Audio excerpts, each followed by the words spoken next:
গ্রামের একটা রাস্তা পাকা করবার জন্য প্রতি কিলোমিটারে আপনার 84 লক্ষ টাকা সরকার বরাদ্দ দেয় এবং তারা হিসাব করে দেখেছে আপনি যদি আন্তর্জাতিক মানের রাস্তাও করেন কোনোভাবে এটা 30 লক্ষ টাকার বেশি 1 কিলোমিটার খরচ হওয়ার কথা না।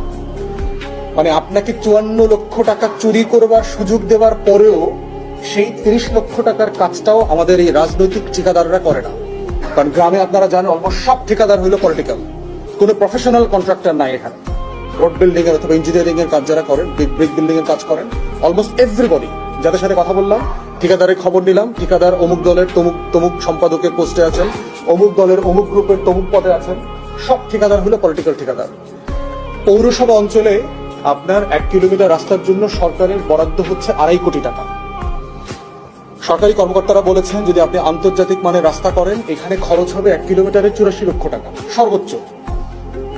তাহলে আপনাকে কি পরিমাণ টাকা চুরি করবার জন্য সরকার বরাদ্দ দিচ্ছে, এরপরও হচ্ছে ওই টাকাটার কাজ হচ্ছে না। এই হচ্ছে আমার গ্রামীণ জনপদের দুর্ভোগ, দুরবস্থার কথা।